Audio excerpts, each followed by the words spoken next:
Coming up on this episode of Good Teams Win, Great Teams Cover. It pains me that Josh Allen is back in there because Shane and I, in one of our last episodes, I was going mad about how people weren't picking Drake May enough over him. I do think the only person who will win it over Drake May is Matt Stafford.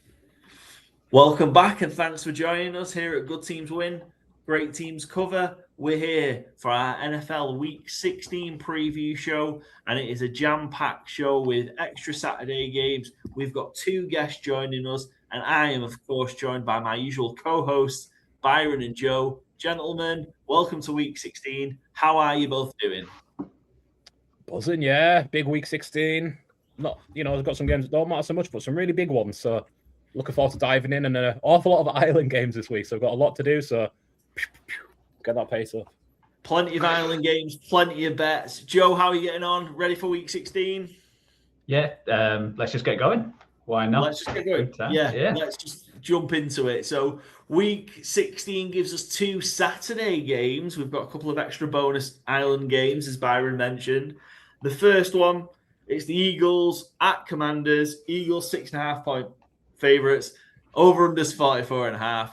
Will Eagles clinch at first opportunity or take a step back? Philly have the chance to become the first team to win the NFC East back-to-back in 20-plus years. Or will Commies have a final showing? Or is their mind on to 2026? We know Jaden Daniels has been wound down for the year. It's Marcus Mariota. The Eagles have their first opportunity to clinch the NFC East. Are we expecting the 9-5 Eagles to take it? Or can the Commanders offer a little bit of resistance this week? I'm expecting minimal resistance off what we've seen of the Commanders. Not so much last week against the Giants, but against the Vikings recently. I think they're a team. I'm not going to say they're on the beach, but I think they're just so down talent-wise right now. Eagles, I mean, if you wanted an easy bounce back, last week was the one to have it against the Raiders. I don't think they're necessarily fixed. I don't necessarily view them as Super Bowl contenders, but I think they can easily take care of Washington. I'd be stunned if Washington win this game, and I think the Eagles cover fairly comfortably. Yeah, 89% of the money and 78% of the bets is on the Eagles minus 6.5. I think this is just the 3 weeks. I think the Eagles are kind of no pressure now because the Cowboys that were breathing down their necks are no longer. The Eagles have got 3 weeks to sort themselves out, basically. Can they get things going? And I'm not going to – I feel weird saying I'm not going to discount them because if in the playoffs in January with the pieces they've got, they, of course, can be dangerous. They can beat anybody. Just obviously the collective, it's just not coming together at the minute. But I feel like they've just got kind of 3 free shots just to get something going. The defense is fine and the defense is good enough, I think, to be Super Bowl worthy. Can they just get that offense sorted out? And I don't know, 3 free shots to do that makes me feel they might be a little bit dangerous. Joe, how are you feeling about Eagles Commanders this week? Yeah, I think this one might be a little bit tighter than what you guys said. I think being in Washington, I think they showed a little bit last week against the Giants. I think that offense actually looked better with Marcus Mariota. Obviously, still playing a lot poorer defense the Giants, which is a surprise when you look coming into the years. But the Eagles have not been amazing. Carter's still out, and I think when he's out, that the oppositions can run on them. They'll play the Raiders, who we've voted the worst team the last few years in our power last week in our power rankings. So I think the Commanders could try and play keep ball. Mariota can use his legs. Bill I think he's obviously with the injuries, he was the number 1 back last week. And when you have Scary Terry back, I think he had a few catches last week, and he could do some damage to this team. So I think the Eagles might sneaky, but I'm still not there saying that they've been fixed because, the week before when they played the Chargers, that offense was absolutely atrocious and they couldn't get anything going. So obviously the Commanders are nowhere near that on defense. They're probably I think they are the oldest team and look like they are ready for Florida for the retirement home. But I think they could keep it close. They've been on a Saturday. Can they keep it like how the Bears did and just make an ugly game being at home and show some life for Dan Quinn? Because I think he's a head coach where the players won't give up on him. I think that's the only that's a saving grace where this Commanders team could make it certainly tighter and beat the Eagles. I think if it was just any other team who's not in the NFC East, I think it might be different. But they're still rivals and they still want to make the Eagles look bad. Okay, let's flip to our bets then.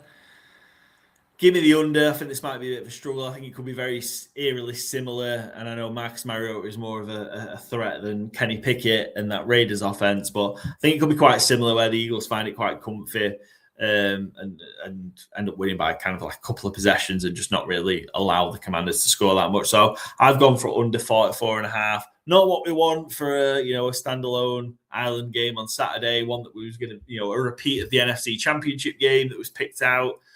And this is the drawback of picking out games 9 months in advance or 6 months in advance, whatever it was. Like, obviously, you don't know what you're going to get. So this is what we've got. Byron, your bet for this one? Yeah, AJ Brown anytime touchdown. I was surprised it was as long as 3-1. But I think, despite what's happened mid-season with sulking or whatever issues there was, it's consistently been targeted. I think if you consistently target AJ Brown in a game like this, where I think he's got such a talent advantage over the cornerbacks that's going to be facing up opposite him, I think it's an easy bet for him to get in the touchdown in getting the end zone at 3-1. Excellent, Joe. Yeah, I've got Debo anytime at 5-2, so just under what AJ Brown is. I think they might use him, especially in the run game, and it feels like Mariota works better with him than Jane Daniels, who has not been on the field that much. So I think Debo could certainly get in there because they'll be probably scared about Scary Terry a little bit more, so Debo could get open. So anytime touchdown for Debo, who might be not a Commander next year, which will be interesting to see where it will be. Excellent. Let's move on because then we've got certainly the better of the two games. It's the late game on Saturday. It's the Packers as 1.5 point favourites. It might be different by the time you hear this. I don't know. We keep flip-flopping between the two. But the Packers are currently 1.5 point favourites at the Chicago Bears. Over-under is 46.5. Can Bears down pack and be on verge of the North? Bears can get 2 clear with 2 to go and be almost certain of an NFC North title, the first since 2018. But can the Packers overcome injuries, get the sweep, and take pole position? That's where this game is. It flips and flops in terms of the advantage it gives. It's such a big game in the NFC North. How are you seeing this one? It feels like one of the biggest games of the season. Yeah, along with Thursday Night Football going on just after we record this, I think this might be the biggest game of the season so far. I'm leaning Packers. We've got the news today. Odunze and Luther Burden are both out. Huge opportunity for DJ Moore, Colston Loveland, and Cole Kmet, Ozzy Olamide Zacchaeus as well to put up work. And I think what they're going to do is lean on Mungai and DeAndre Swift to, try and keep it a short game, try and keep things going on the ground for Chicago, where Ben Johnson has excelled. But you'd really like to have Odunze and Burden out there. Burden's really been coming on the last 6 weeks. But the loss of Micah Parsons can't be underestimated. We haven't seen the Packers without him much. Has he missed 2 games earlier this season or 1 game? Have I invented I don't think so. He kind of didn't. He played part of the first game, didn't he? Because he wasn't kind of up to speed. I feel like he's not missed anything. Yeah, I think I've invented that in my head. So, we haven't seen them without him. And I think he's got better and better as the season's gone along, more impactful, bringing other players along with him. And we talked about it on the review show. Zach Tom, I think, is a huge miss. I don't know if he's been confirmed out yet, but I think he's going to miss based on reporting. I just don't think they've confirmed it yet. If Tom misses, I think I'm going to maybe swap to the Bears. If Tom plays, I think I'm going to stay on the Packers with the current line as it is. It's that kind of tight for me where I really think it could go either way. I hope it's a great game. I kind of think it will be. The weather's not going to be too bad in Chicago. I'm not expecting any big rain or storms. And I think it's going to be above freezing, which is quite warm for Chicago come this time of year. Excellent. Tom, questionable, not out. Yeah, I just didn't know where to go with this one. I was really struggling.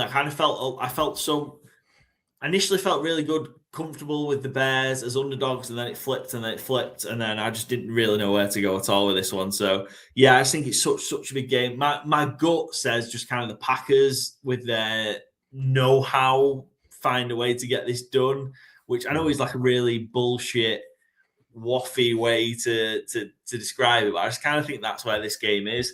Packers have won on 13 of their last 15 visits to Soldier Field, going 12-3 against the spread.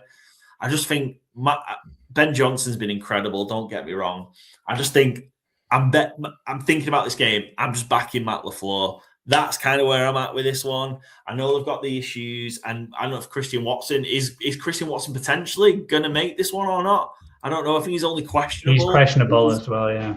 Yeah, which is wild given where he looked like his arm was like hanging off on the Sunday. And I think he's huge for the offense. Like, they've been so much better since he came back. But in that time, they've also had Jaden Reed come back as well. And I know not the same profile, not the same type of player, but just different problems that you have to account for as a defense. And I just think the Packers are going to have enough. I'm not confident enough to bet it, but I just feel like the Packers are just going to have enough to just have that. Bearing in mind, again, they're a really, really young team, but they have that little bit more know-how than this current Chicago Bears team do. And I just feel that's going to carry him through. Yeah, that's why I went them as well. Just, I have to see the Bears beat the Packers. They played them a couple of weeks ago, and it was a close one. Obviously, it was the interception when, Caleb Williams could have easily those if it was a bit quicker. I think me and Byron did a review there. It was just what helps him in terms of scrambling caused him to that interception there, which held the ball on a little bit too much. But like you said, Christian Watson, he had 4 catches, 89 yards, 2 touchdowns that game. You take him out. If Tom's out, they would have to rearrange that offensive line. So it's not just one position's the issue. It's you're changing 2 or 3 there. So I think it's gonna be a really close game. Josh Jacobs is questionable as well for the Packers. So I wonder if he's out, then that might flip the spread again. It's just so up in the air. But yeah, I've just let the Packers, like you said, just because of that know-how, and I think it's gonna be a close game. I think it's gonna be a low-scoring game, and yeah, it's massive. I think this is the season for the Bears now. Win this game, prove that you're a team what you need to be taken seriously in the playoffs. Because I think if you lose twice to the Packers, who have lost their best player, one of the best defensive players in the league, I think that'd be such a down and such a disappointment. This is your chance to win it now and get that NFC North. So yeah, it certainly makes it such a fun and interesting game. And yeah, we'll see how the Packers recover from the big injuries, and can Jordan Love overcome the issues and carry this team, because like we said in the review, they got Parsons in to take them above, because every year felt like the defense was letting them down. Well, he's not there anymore, so time to step up.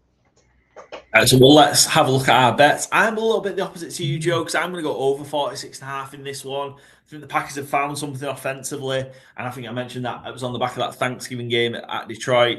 And again, even without Christian Watson, I think the return of Jaden Reed doesn't replace it, because again, it's not the deep threat, but just gives Jordan Love another option. They run the ball really well.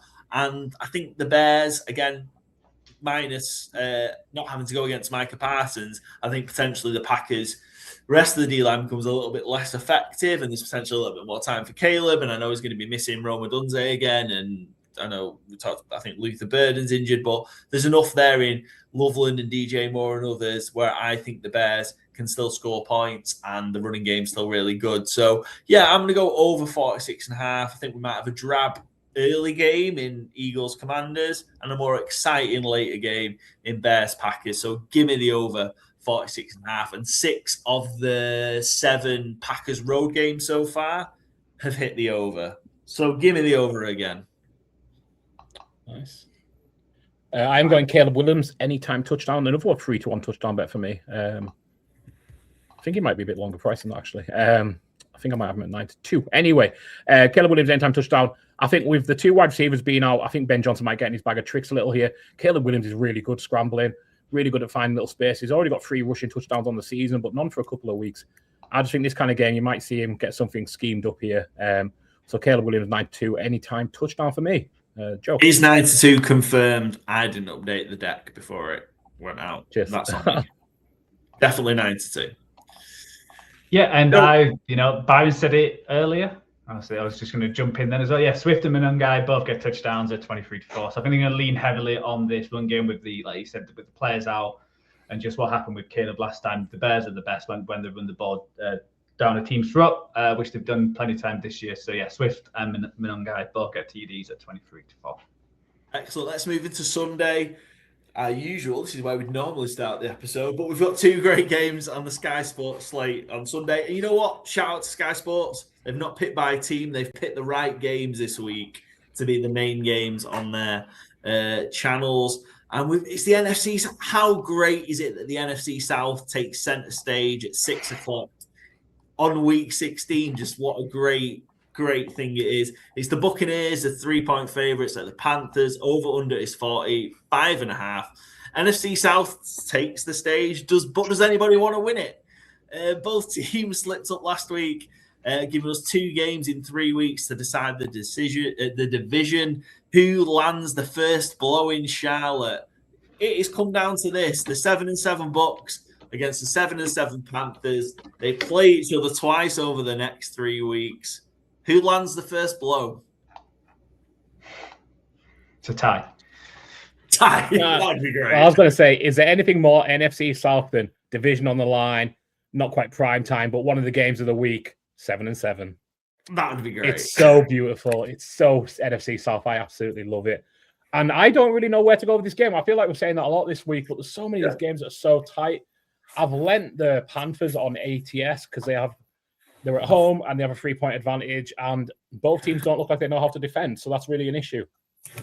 Can they lean on Rico Dowdle and Chuba Hubbard, try and get a running game going back to mid-season levels? That'd be my plan. My plan would also be for Bryce Young to throw to Ted McMillan a little more accurately, because I think T-Mac's ability is, I don't say off the scale, but I think he's really shone. And I think Bryce Young is kind of hampering him a little, especially these last couple of weeks. I've heard people saying like he's hit a rookie wall. I don't think he's hit a rookie wall. I think Bryce Young's kind of hit his wall, which is more frustrating. I think this is such an interesting game. Like I said, I don't have a strong lean on it. If either team wins, I wouldn't be surprised, clearly. Bucs, I think, have the higher ceiling, but I'm taking the Panthers to just lean on them fundamentals, get Rico going, get Chuba going, especially in the receiving game. And I think the Panthers will edge it. Yeah, I'm kind of with you. I've let the Panthers as just kind of division home underdog. I'd have loved the hook either way, and that would have probably made my decision for me.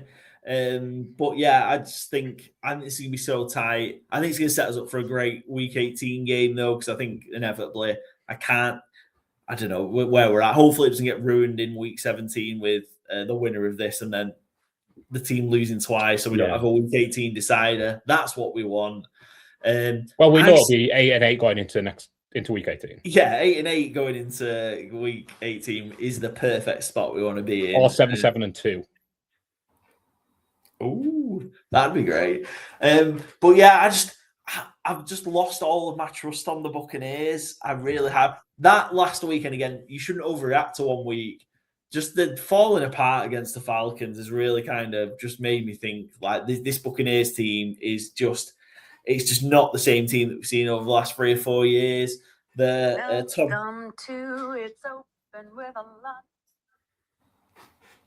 the musical interlude there. That was unplanned. We can have more of that though, because more people will probably watch and listen. Where was it? Yeah, the Todd Bowles just like not sounding bothered, kind of slating of the team last week really shook me from the Bucs. I want to believe in Baker. I want to believe in the Bucs, but I just don't think I can this week. I feel like we're going to get a push. I feel like this is a 3-point game. So yeah, we'll see. Joe, what are you feeling about this NFC South clash? Yeah, I'm similar to the Packers game. I'm leaning the Bucs. I'm the team with the experience. I feel like they're playing below their level and the Panthers are playing above it. I think that's where I'm seeing it. I think, you mentioned the Bucs. I don't think it's just 1 week. I think since probably that Pats game where they got it was 28-23, but it felt like a lot further than that, and they were just running all over them. And their like explosive plays against them has been, I think they're one of the highest this year. The defense is just not what you expect with a Todd Bowles defense. Like coming into this year, you expect it to be a average to good defense, and it's just not been that lately. But on the opposite side, the Panthers' offense is not, lighting the fire. They haven't really blown many teams out of play except the Falcons when they kept them to 0. And I think the last few weeks they've been the worst running team and the worst running defense, like in the mid-20s, which you'd not expect this Panthers team, because they when they were the best, it was when Dowdle was running all over teams, and they're just not being that. So.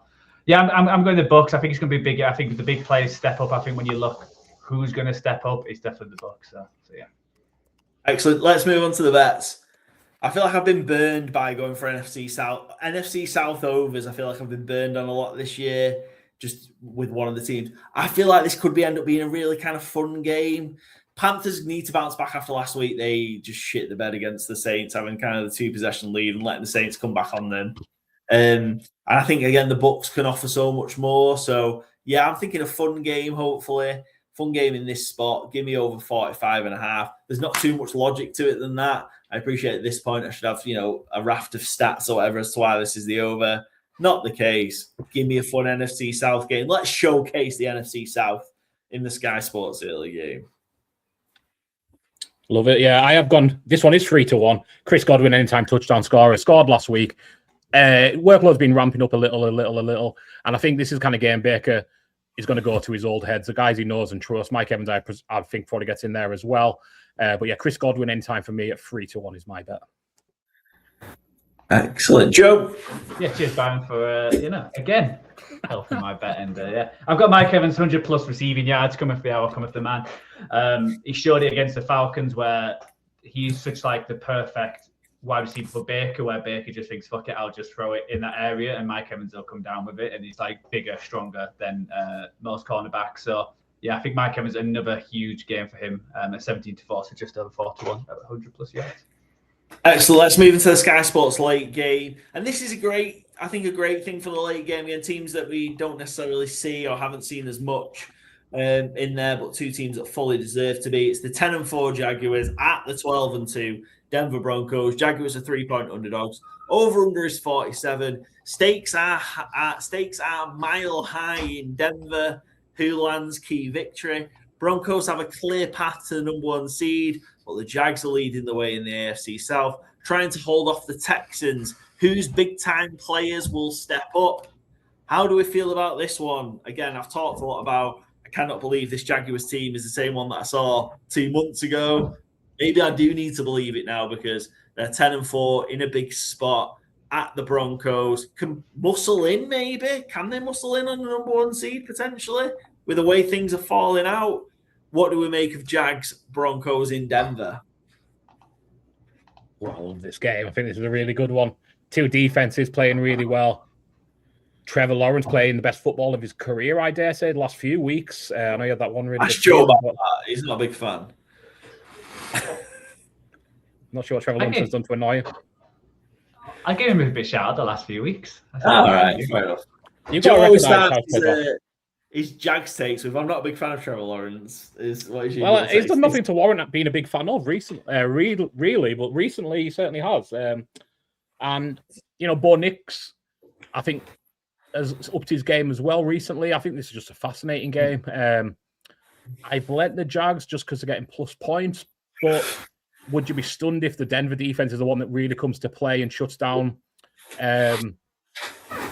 Jacksonville's passing game entirely? You can lean on ETN a lot. Facial Tutin is out, I believe, the rest of the regular season. So we'll see a lot of Jaquin Allen maybe on 3rd down, who's really shot as a pass protector and a pass catcher. So we'll be interested to see what kind of workload he gets. But I think Broncos defense is the scariest proposition here. I've just lent the Jags because they're getting plus points, and they kind of feel like they ride momentum a little more than, I know Denver have won like 50 games in a row, but not all of those have been utterly convincing. And I have stakes in Jags from the summer. I've always been high on them for this season, so I'm just kind of riding with that a little. But yeah, give me the Jags +3, but I think it'll be a very close game. They could lose by 1 though, because Denver play them kind of games. Joe? Yeah, I think this is I think Broncos last week, he was like, show me something, show me you're a true contender against the Packers, and they certainly did. And now it's the Jags team, because when you look at the last few games, like Jets, Colts, Titans, Cardinals, and then it'll be the Chargers, and that was when probably the worst Herbert game for an 81 yards. So this is like, show me, you can do it again. You're a serious Super Bowl contender, because I think if they go to Denver and beat them, then they're clearly showing that.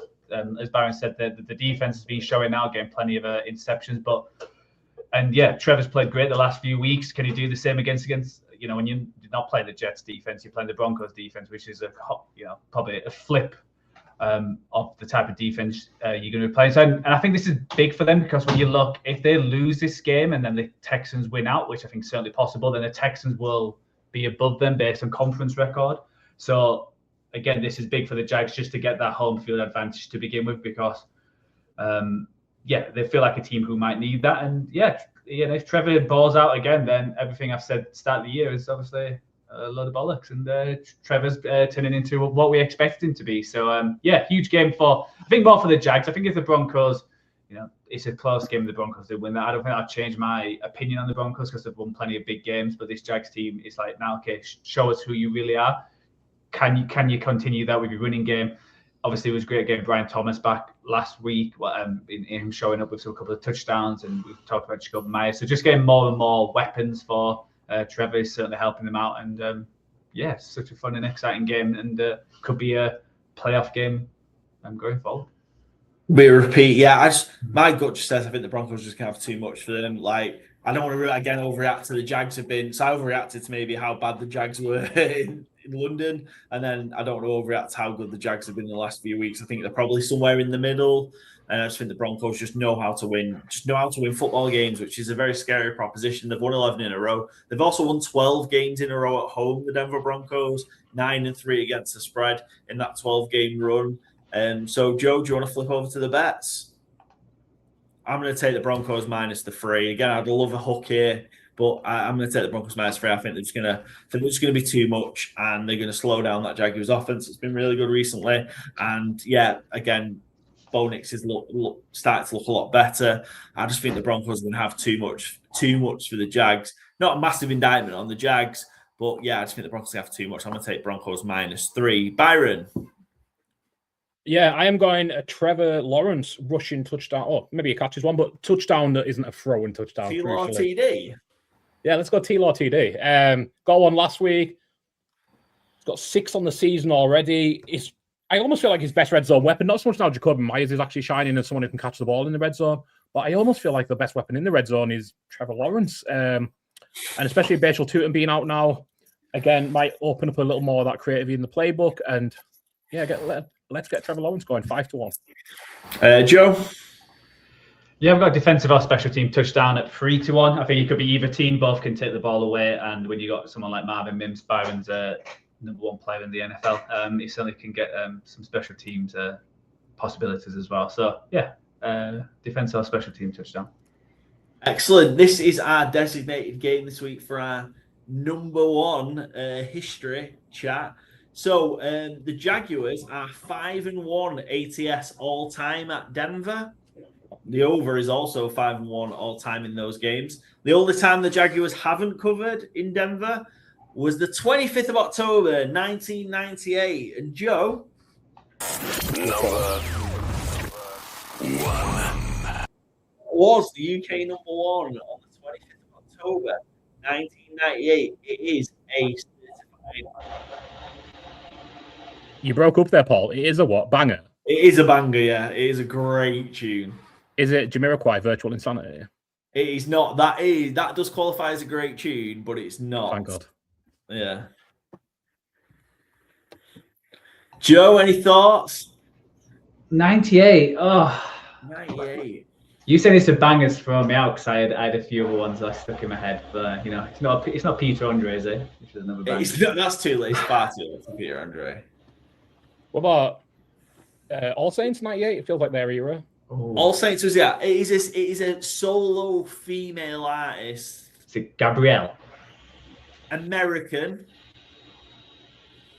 Janet Jackson? No. Feels too early for Christina and Britney. Probably is. Celine Dion? Mariah Carey? Right kind of line. Celine Dion, very famously Canadian, though. No? Is she not? Oh, yeah, she's here. Definitely Canadian, yeah. French-Canadian, I think, judging by her performance at the Olympics. Canadian. You're on the right lines. I'm just going to give it Houston, is it?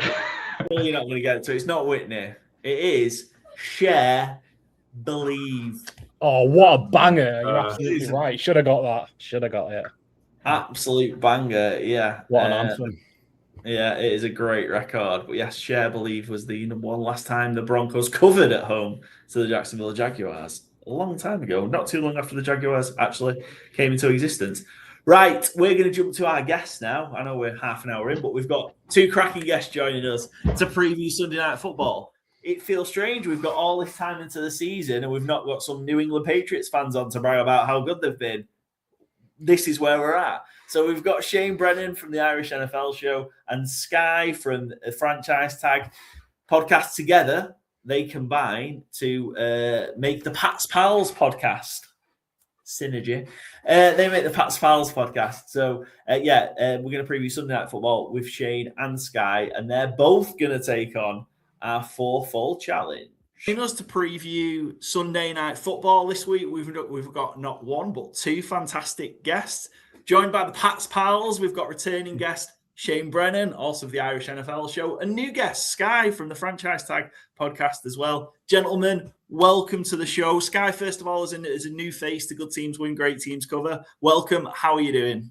Yeah, good, mate. Thanks for having me on, Paul. And obviously, we've seen all the stuff that you guys do. It's great. Always good to meet other UK NFL fans, other people who like to put themselves through the pain of staying up till silly o'clock. And that's exactly what Shane and I will be doing this Sunday, obviously, with the primetime game. Excellent. And Patriots in prime time on the regular basis now, which we're going to talk to in great detail. Shane, big year for all things NFL in Ireland, and we've even got a great story going on these last few weeks as well at the Saints, which we can talk about a little bit. How are you doing? How's your kind of bumpy year been, all things NFL? Bumpy year, but only bumpy now. It's almost like, the bumps are keep going up and up to the top of a roller coaster. Everything's been great fun so much. I mean, like like the game in Dublin was amazing. I've been over to London. Tottenham has to be the best stadium in one of the best stadiums in the NFL overall. I would go so far to say great as well to talk to other UK and Irish fans. Skye. Nice to say you were saying great to talk to some other UK fans. Let's keep us in the tent as well. Come on, we're part of the gang now. We've hosted a game. Come on, don't be excluding us already. Come on, we're supposed to be pals here. What's going on? So and then of course there was St. Charlie's Day, which is when we went up to see. I was up in Mayo Bridge, a small village where Charlie Smith nice. on the day that he made his debut against the Dolphins. Really funny because the barman there was like, "All right, guys, when Charlie makes his first score, everyone's getting free pints." And then in the first half, the Saints played so bad it looked like Charlie Smith would never get his chance. They even went for a 2-point conversion. It's like they were almost conspiring to make sure that the barman kept his beer. But no, it's been unbelievable. Even just the interest like overall. I mean, the best way to get into the Irish person's mind is to have a GA star become famous at doing something. And because he's a GA star, which is our sort of native sport, he's become famous in the NFL. It's literally the only thing anybody has wanted to talk about here, which is a shame because people really should be talking about how Drake May is going to be the MVP. But it's been a fantastic season so far. Well, we're going to talk about that with Drake May and MVP and where that comes in a minute. But Shane, we'll have this is back-to-back weeks for us with an Irish guest. We had Jimmy English on from Gaelic Gridiron last week. Hello, Jimmy. Absolutely. So, and we're really trying to push the Fleur Leaf Clover shirts is what we're going for with Charlie. The Fleur Leaf Clover while he's still in New Orleans. So we'll see if that works. That's a great idea. You should trademark that now before they start making millions off it. Absolutely. Hopefully we'll sell it to the Saints and we'll see if we can make some money. Already tried selling it to Michael McQuaid, but no joy. So we'll see. Gentlemen, why we've both got you on together, obviously both big New England Patriots fans. And you started, I think, in this off-season this year, the Pat's Pals podcast. Tell us about it. Tell us where we can find it and tell us what you've got coming up on Pat's Pals. Shane's better at plugging than I, but I'll start. Shane and I, was it 2 years ago, Shane? We met in Frankfurt for one of the worst games ever. It was the worst game ever. It was the only good thing that came out of that trip. We met in Frankfurt when the Patriots played against the Colts in one of the worst games of 10-6. I think was the final score. One of those kind of games of football that makes you question why you like the sport in the first place. Interestingly enough, according to Tom Curran of NBC Sports, the game where Robert Kraft turned around and said, "F this, Bill Belichick has to go." Was really interesting. And I was in that Bill Belichick press conference that we were chatting afterwards, and we went for a walk back towards the city centre. Myself and Skye and a couple of the franchise tag guys. And I think you said something about the famine as a joke, I think, Skye, and I was like, you know what, I like this guy. I was really worried where you were going with that. I like the cut of his jib, and we were both sort of Patriots fans, so we went and sort of met and talked about Red Zone. And since then, we've just been very, very close friends. We're both pals. We're both about the Patriots. The Patriots are one of the big things has kept us together. So we decided to sort of formalize that. Now, in fairness, Pats Pals, the podcast is on YouTube. We have sort of shorts going on all this. We would like to be able to record once a week, but unfortunately, with our other commitments, like we're saying to the Irish Investment franchise tag, it's just been a bit more difficult to get a proper schedule going. But it does mean that because we're looking forward to the playoffs, hopefully, and plenty of time over Christmas, we will have more episodes. We're recording this Saturday, Skye. Doing a preview of our Sunday Night Football. We might be able to get a nice fresh reaction afterwards as well. Hope to get a couple of guests. I mean, we bought a chance to speak to Chris Brockman. We were in New Orleans, so maybe he might be around to talk. Obviously, when in San Francisco, when we are previewing Patriots versus the Eagles Super Bowl 60, who knows? Love that. So unless there's anything I'm missing there, Skye. Obviously, we both covered the game at Wembley as well last year, which is just a really incredible sort of immersive experience, be able to see behind the scenes there as well. The Patriots are one of the teams who, when they come over, they're happy to let people actually watch training, which is a rare thing because a lot of the teams that come over are very protective about things. Hunter Henry, by the way, could throw a mean ball. The spire on Hunter Henry's passes. That's one thing you just don't hear about. But that day in Harrow, Skye, we were looking at it. He's just not quite Joe Milton level speed, but pretty good. Don't reveal the trick plays that Josh Daniels might have dialed up for, because obviously we already saw trick play last week. I think to Stevenson, it was like, they're pulling out the bag of tricks early, but now you've just let everybody know when the Ravens tune in this week to when this gets released, they're now going to know that, oh great, the Hunter Henry tight end play action screens coming into play or something. But no, Shane, I don't think you missed anything, because any other details might go into how that karaoke went on to about 4 a.m. In the bar in Frankfurt. But it was all good fun. And look, a beautiful friendship has blossomed out of the NFL, just like Brady and Belichick until they're divorced. But hopefully Shane and I never have to go through that. Hey guys, if you get... Brady Belichick suggested one of us as the only one of us is handsome, one of us is a hard ass. Like we're both the good looking I'm guys. neither, but you could take. We'll let the audience decide. We'll let the listeners decide who's on that. But I tell you what, if you have a 20-year run and the success that those guys had with Pat's Pals, then you've done a good job. You'd take that. You'd sign up for that now, I think, for sure. I'm not sure what the equivalent to 6 Super Bowls is in our world. Maybe a deal with Netflix or something. I don't know. But you sign up for that level of success. And speaking of level of success, Patriots are 11-3, so they missed the chance to seal the AFC East last week. So the Bills came back on them. How are you feeling about where they are, and how is that in terms of where you were expecting them to be maybe at the start of the season? Skye, do you want to go first? Yeah, I think Shane might know what I'm about to say, but I've actually only had one Patriots game wrong this season, which was the Falcons game.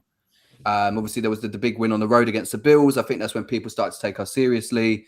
Always expected, to be honest, that the Bills would bounce back and win in Gillette. But when you're up 21-0, I, quite, as you do as a fan, probably got a bit in my own thoughts in like, oh my God, we might win today. But there was an interview with Stephon Diggs after the game, and he said that he thought the loss is good for us. And of course, when you read that as a headline, it can be a bit, people like, what do you mean? But I think the way he came across in terms of resetting your mind and your goals, and, he's been, you say about the season, he's really stepped up as a leader, because I think people forget how young this team is, or how much a lot of the players are not household names.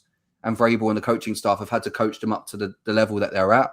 But I think, if you'd said at the start of the season we would be on, 11 wins with 3 weeks to go, even an optimist like myself, and I know Shane mentioned Chris Brockman, I think we had us 11-6 going into the season. I mean, with the teams that are left, you're going to hope it's going to be at least a 13-win team, regardless of what happens on Sunday. Yeah. Shane, what about yourself in terms of kind of where they are now? Has it surpassed your expectations? Because you previewed the Patriots with us back in the summer in our AFC East preview, which was the last time you were on. But has this gone kind of beyond where you thought they could have gone in just that kind of, 1 year or not even a full year yet under Vrabel? I mean, this is the thing. I mean, I always saw this project as being year 2 of the 3-year rebuild project that was going on. Year 1, you tear everything down. You don't spend any money on players. You find out what you need to fix, and just make sure that Drake May is brought in. And in fairness, they were sort of successful at doing that. Year 2, figured out what you need to build on. They started spending a lot more money in free agency this year. They bring in a head coach, and then year 3 will be the year that we can actually start genuinely talking about Patriots as being playoff contenders. Before the season, I think I was chatting with you. I said that we could get maybe 10 or 11 wins over the course of the season. We're already at 11 wins after getting 10 in a row. So I guess in that respect, they've certainly outpaced my expectations. And Skye is the more eternal optimist of the two of us. I don't exactly know where that comes from, considering he's a Manchester United fan. But yeah, maybe he's balanced it in this. Maybe he's balanced it in this way. But I think what's important to say here is that the Vrabel impact has been immeasurable, not only in terms of the impact on his players. Like I said, like Stephon Diggs, there was like that sort of preseason weird kind of controversy about him. He was been turning now to being a real locker room leader and a guy that everybody likes. He comes up in big game moments, as he did in that game in Buffalo, as Skye alluded to earlier, and a few others as well, including a big catch against Cincinnati that sort of got Drake May out of the jam. He's a big game player. He's really important in a locker room, which is full of young guys. And so you can't buy culture. There's a lot of teams in the league now who have a lot of talent, but just don't have the culture to, I guess, try to put a proper shape in their season, keep things building. It's the reason why Vrabel left Tennessee, because it was clear that the ownership there was diverging away from winning culture because they were more interested in other things. Vrabel, I think, seems to have found good soulmates, not only in the locker room, but in the front office as well. The only thing I'm stepping back, though, is the fact that this game against the Bills, the second half in particular, not quite a reality check, but I think it's exposed a couple of things that we were saying. I mean, the fact that we were 21-0 up, and I was pumped. I was ready to start pointing fingers and giving out to everybody on Twitter who was like, giving out that Matt Collins went in shirtless and go away, you old man, you as a cloud. We're winning. We're going forward. And by the second half, that all completely went to pop because the Bills managed to run in 5 touchdown drives in a row. And I think it really exposes one key frailty in the Patriots, which I think hasn't been talked about enough, because we talk so much about the offensive line. What happens if the offensive line goes to affect Drake May? We've actually proven, as we did against the Giants, that even with 3 second-string offensive linemen, the offense is still able to scheme. They have the game changers on that side of the ball. The Patriots defense has been set up in a way where as a unit they can be really effective, but they don't have individual game changers who can get momentum back when you need it to, when they really be put up against the wall. And they haven't really been put up against the wall a lot this season. And we saw what an absence was there against the Bills when the Bills had the running and the pass game going at the same time, which is a tandem that the Patriots haven't faced a lot this year, when a team has both going really well at the same time. That who is the guy? Where is your you look across the league, your Micah Parsons, your Patrick Tans, who's the guy that's going to change the game for you?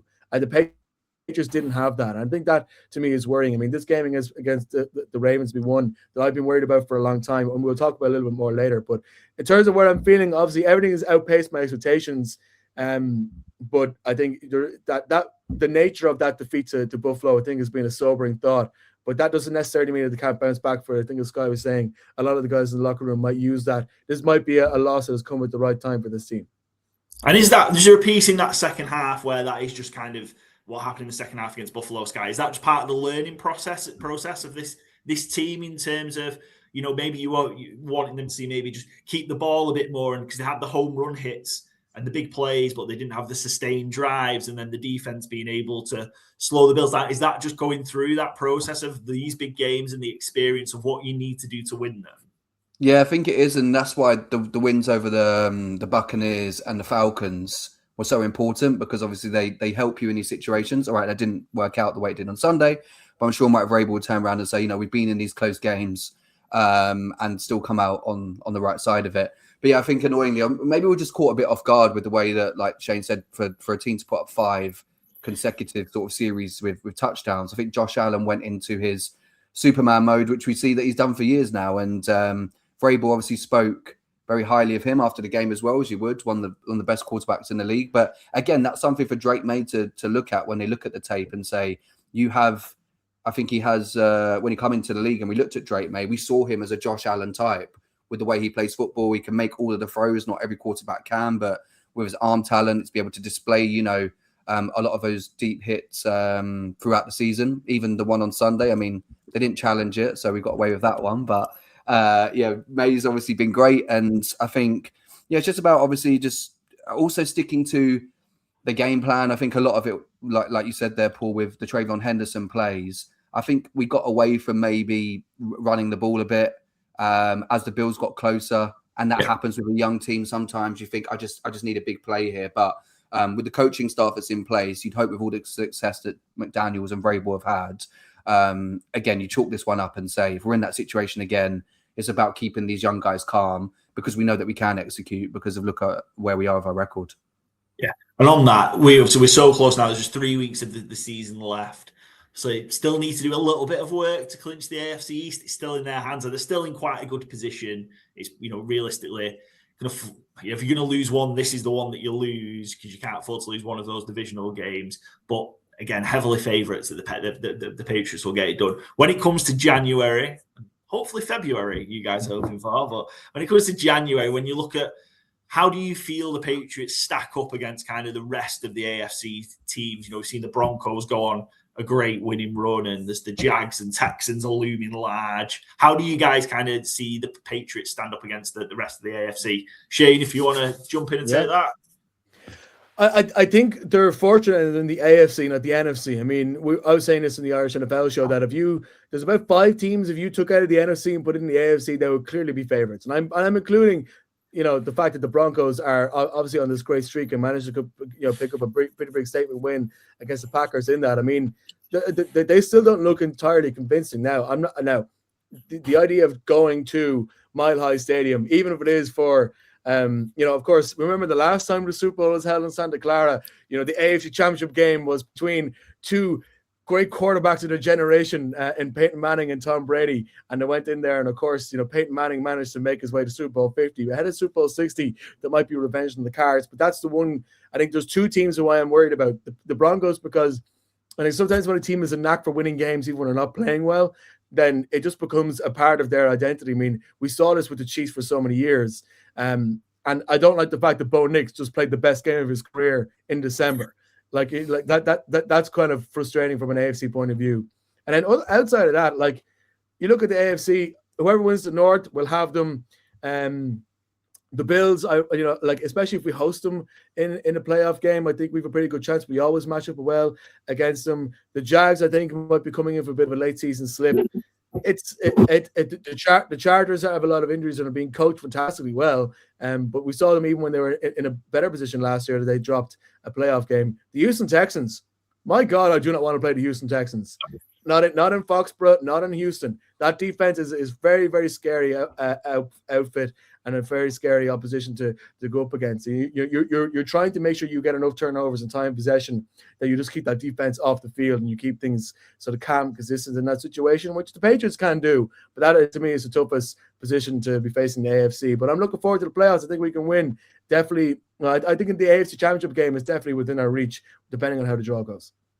Excellent. And let's touch on Drake. We can't go through this conversation without talking Drake May for MVP. Skye, do you think he's done enough, or do you think he's going to do enough over these last 3 weeks? Because feels like it's a 3-horse race now. Stafford, who's odds-on favourite, Drake May at 4-1, and Josh Allen sneaking in at 5-1 to go back-to-back potentially. It pains me that Josh Allen is back in there because Shane and I think in one of our last episodes, I was going mad about how people weren't picking Drake May enough over him. I do think the only person who will win it over Drake May is Matt Stafford. And look, a factor maybe a few weeks ago had more of a case for this. I think we'll play into, Matt Stafford in the swan song of his career. But to be fair, he now leads by, I think, at least 10 touchdowns over most of the other quarterbacks in terms of passing ones. And when they're playing the Seahawks tomorrow night, at the time that we're recording this, it's just a case of if they get a win over the Seahawks with a very, very good defense without Devontae Adams, I think, again, that plays into him. But Drake May obviously if he can put up some good performances in the next few weeks, I think there's still a case there. At the moment, his completion percentage is at 70.9. Even Tom Brady's 2007 season was 68.9. Obviously, everyone remembers that. So I think if Drake May at the moment continues at that percentage, when I last checked, he'll be 9th best in NFL history.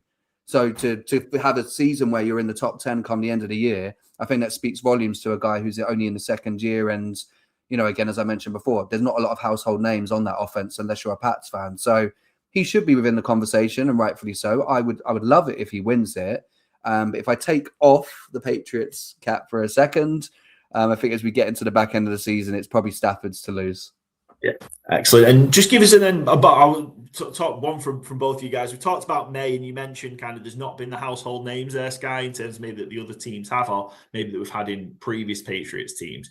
Who've been some of the difference makers for you guys then that we haven't really talked about or that we haven't heard about 15, 16 weeks into the season? Shane, do you want to give us yours first? I'm going to talk with the guy who definitely doesn't throw any good spirals, of course, when we're talking about Hunter Henry, doesn't throw any. He's actually never thrown a ball in his life, believe it or not. It's amazing, actually, if anybody from Baltimore is listening. But in fairness, for the first 5 or 6 weeks of the season, there were moments when you weren't sure who the guy was that Drake May had to trust when he got into a jam. A lot of quarterbacks have just a trusted guy, a trusted receiver. You always talk about the Mahomes-Kelsey relationship being the most famous sort of quarterback to tight end one of the modern era, of course, outside of Brady and Gronk. But I think there was a lot of moments when Hunter Henry, he doesn't get big chunk yards. He might necessarily always get touchdowns, but he's there in so many key third down moments when the Patriots offense maybe just needs to get something kicking after a couple of dry drives. And, Henry is the man who's making the plays, making the key blocks. I mean, the blocking game in his, he's been used more as a blocking tight end as well, which has been a big part of why Trayvon Henderson has been able to break out over the last couple of weeks. Why he's definitely RB1 and Ramon Receivers in the slip back into the secondary spot there, because of the way he's been used that offense. It's a little bit more versatile than it has been in the last couple of years. So for me, Hunter Henry is somebody who I think, not an unsung hero, but somebody who I think has definitely been a big difference maker who hasn't necessarily gotten as many headlines as Diggs or Drake May or Trayvon Henderson. Yeah, excellent, good shout. Yeah, he feels like he's almost on for like a career year in a lot of kind of categories or measures, but he certainly just feels to be playing some of the best football of his career. Cool. Skye, what about for you? I was worried then when Shane started reeling off names at the end. He was going to say, I just mentioned everybody. He did say Trayvon Henderson, who, I mean, to be fair, I think he is becoming a household name just because of, playing at Ohio State. I think a lot of people, because of fantasy football, he was one of sort of like the sleeper picks. So the guy I would actually go for is probably Keyshawn Butte. Obviously played at LSU, had a quite relatively high stock coming out, but there was a few off the field things which hurt that, but you could clearly see why we picked him. And he has become the guy who I think he's had 30 receptions on 39 targets. He's just over 500 yards on the year. He's averaging like 17 yards per catch, which again is big in the NFL. And he's kept defenses honest.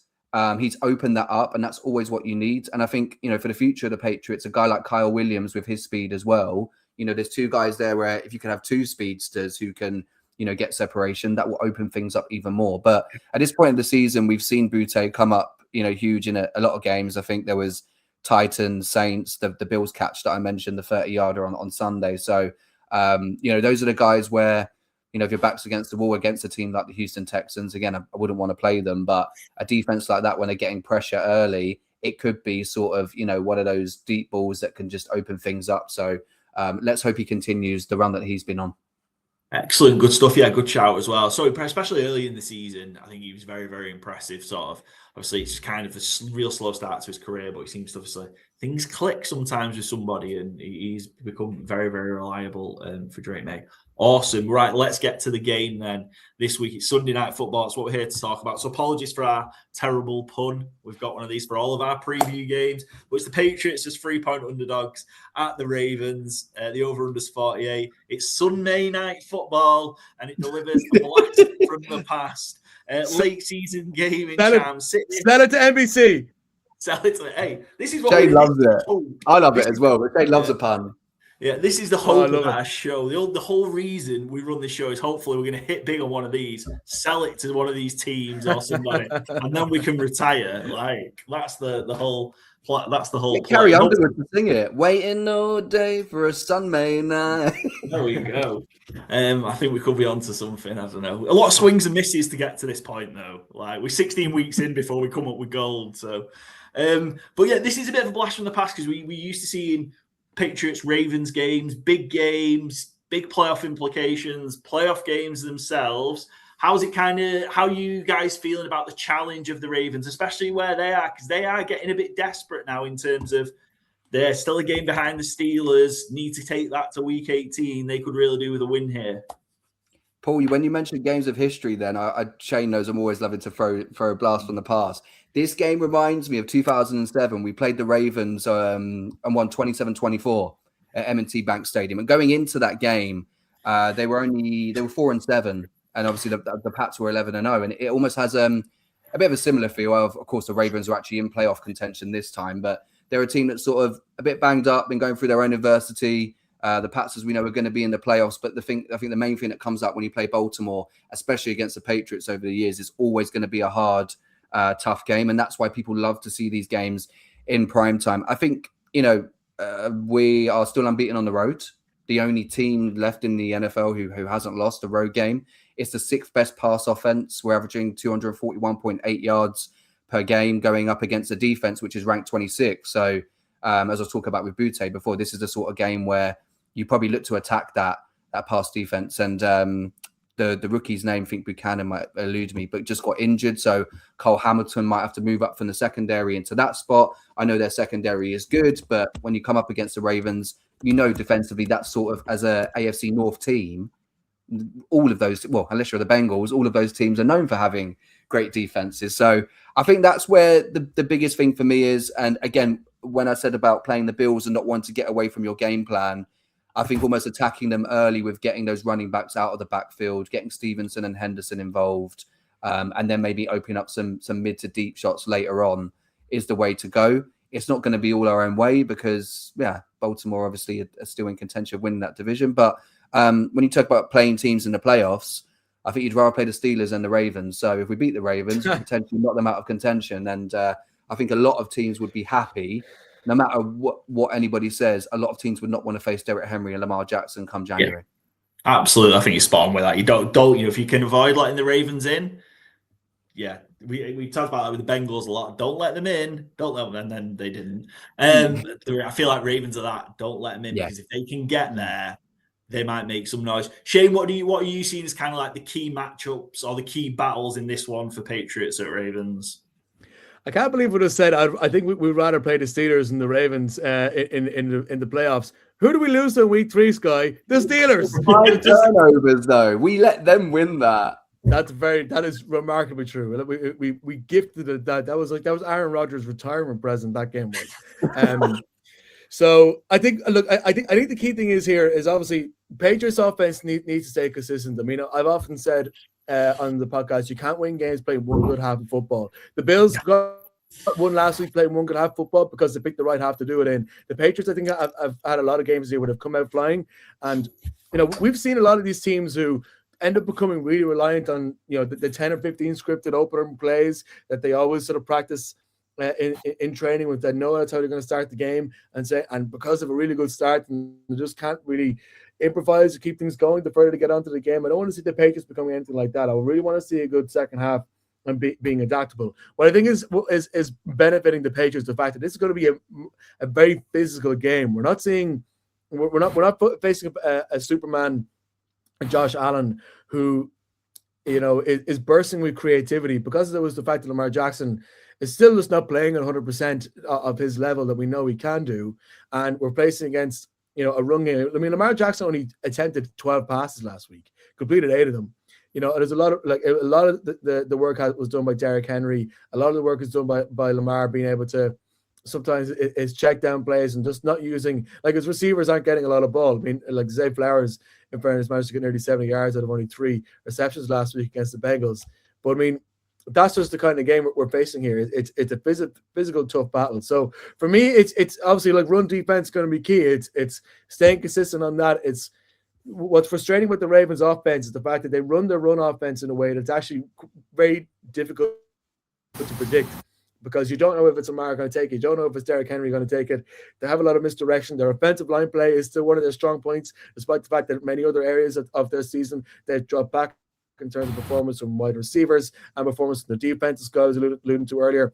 So run defense is absolutely going to be the key. I mean, it only takes one play for Lamar to break out and do something amazing to run it through. I think what has masked a little bit, though, is the fact that in the last couple of weeks, the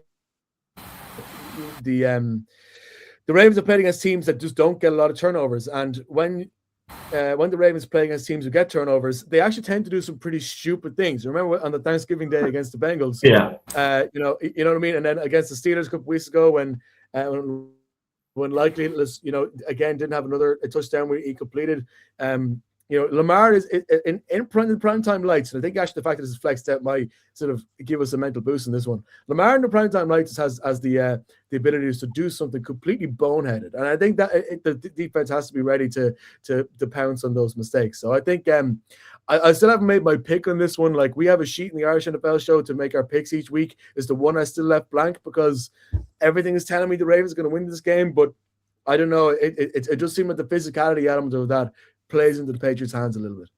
It feels like the Ravens shouldn't be 3-point favorites against the Patriots, where both teams are, and usually this is the warning sign that we have a lot here. If the line doesn't look right, go with the crazy side. I don't think the Ravens should be favorites in this game. Never mind favorites by a field goal, and that tells me then bet the Ravens, because there's something that these guys in Las Vegas know that we don't, because we're dumb and they're not. So.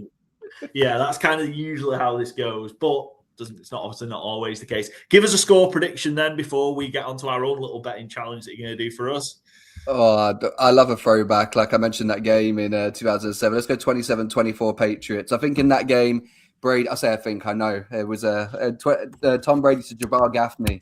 Back of the end zone, 10 seconds left, I think it was. Anyone who just when it was a bit more hard nose and a bit more defense, you know, it was a great game. So let's go. Yeah, Drake May to Butte, back of the end zone for the game winner. Imagine that. I think my neighbours will be fuming if at 4 a.m. if that happens. Just what you want Monday morning, 4 days before Christmas, or whatever it's going to be. Cool. We will try and splice that clip in then of that Tom Brady touchdown pass right in there and have it playing as you're talking. I hope it was Jabbar Gaffney, but yeah, I'm sure it was. We'll see. I was 98% confident, but yeah, it's the test for you. This can be your audition for coming on our 2026 Mastermind series potentially. Oh, there you go. Yeah, Shane, excellent. Shane, give us your score prediction. I'm looking back to, of course, back when the Baltimore Ravens were at their windiest, which was, of course, during the Deflategate season when the Patriots won 35-31 in Gillette Stadium in the divisional round. And I'm kind of thinking whether we can get a 35-31 victory here, but I don't think it'll be that high scoring. I'm going for a 24-20 points victory for the Patriots. Excellent. Good stuff. Both close games, which is, I think, what we're all expecting. Should be a good one. And, gents, we're going to finish off. You two guys are stepping up to the plate this week to take on our fourfold challenge. It's been feast or famine with the fourfold. We are brilliant or we are terrible. That's just kind of, there's no middle ground to the fourfold this year. First of all, how have you felt? Because I know, Skye, you make your game picks every single week. You do a little bit different with what we're doing here with the fourfold challenge, but you're going pretty well. So I think you've got kind of a good handle on. Yeah, okay, pretty good. Pretty good. Yeah. Okay. How have you done this as well? Because I left the option open, I guess. Have you got one each, or have you split it between you? I got one each as well. Yeah. Might as well. So we can have a bit of healthy competition as always. Yeah, exactly. Like Liverpool and United, but this season I don't think that really means much. Yeah. I could do with no more of those 4-4 games as well. That was very stressful. I'm a red as well, Skye. Entertaining Monday night game. Unbelievable. Way more entertaining than Dolphins Steelers. Not that it's for us to talk. I know, like most Londoners supporting Manchester United, although I have been to Old Trafford and to Gillette Stadium, which is, very rare for a lot of, so, but I sold that one, which feels awful now, Paul. Oh, yeah. Wow. I mean, it's a long way to go on a Monday night, to be fair. I also felt sorry for those Bournemouth, 1,200 Bournemouth fans having to travel. To Manchester on them. Anyway, that could be a whole other show. Right, let's go with your favourites first then. So let's hear your favourites. Then we'll look, if you've got the same ones as well, that's cool. But who's your favourite of this week? Skye, let's hear yours first. Yeah, I use the odds looking at Bet365, and the Eagles are only at 1-3. So that was my favourite one, just because a lot of the other, unless it's changed, But Eagles big favourites, 6.5-point favourites against the Commanders. That's one of our Saturday night games. Yeah. I guess more, I know with the score, but just in terms of like, I think a lot of people were taking them. Look, they've been inconsistent, right? And I know Washington obviously had an entertaining game against the Broncos a couple of weeks ago, but Barkley trained today. And I just think it's a game where betting wise, it just seems to be even with some of the touchdown scorers. But yeah, in terms of the favourites, I'll go with the Eagles, because when it gets to this time of the year, no matter what people say about the Eagles, they do seem to find a way to win. They're not going to do as well as they did last season. They're not going to win the Super Bowl, but I think they'll deal with the Commanders. Yeah, it feels like they kind of 3 weeks now to sort themselves out for the playoffs, because they don't have the looming, it felt like a week or so ago or 2 weeks ago, the Cowboys were right there potentially to take advantage of some slip-ups. Yeah. And then we've just been terrible the last 2 weeks. So the pressure's off the Eagles. They just need to win a game, or the Cowboys lose a game and they'll win the NFC East. But it kind of feels like they've got 3 weeks just to try and sort that offense out to then kind of get going for the playoffs. Cool. So the Eagles for you, Skye. Shane, who's your favourite? I can see the disappointment in Skye, by the way. Did you know he's a secret Cowboys fan? He is. Before we started recording, yeah. It is very much a second favorite team. I don't know whether because they have like mutual enemies in the Eagles and the Giants, and he just likes that about them. I don't know. Roger Starbuck, football. That's a great reason. Yeah. Interesting. I thought it was Tony Romo. Anyway, Tony Romo. A few Tony Romo Joneses, but yeah. Anyway, I don't know, Jim. I tell you who I like, right? Who are favorites according to QuimBet, our NFL show sponsor. So I'm going to go with their stats. The New Orleans Saints are 4-point favorites at home against the New York Jets. There's two things happening at the same time here. The Saints have to look at the Irish. They're after playing really well at the Miami Dolphins in the second half when Tyler Shough was trying to prove his position that he could be the starting quarterback for next year. Kellen Moore is starting to prove to the league that he is the right person to take a step forward, that he isn't wasting his time down on the bayou. And then, of course, Charlie Smith, not only is he kicking winning field goals, but when he's doing it, he's turning to the away bench and giving it loads. It was just unbelievable. That's the kind of moxie you need in a winning dressing room against the New York Jets, who, let's not forget, like Tyler, one of the great weaknesses of Tyler Shough is his ability to throw interceptions. The New York Jets haven't had a single interception all season. So for that reason, crazy at this point.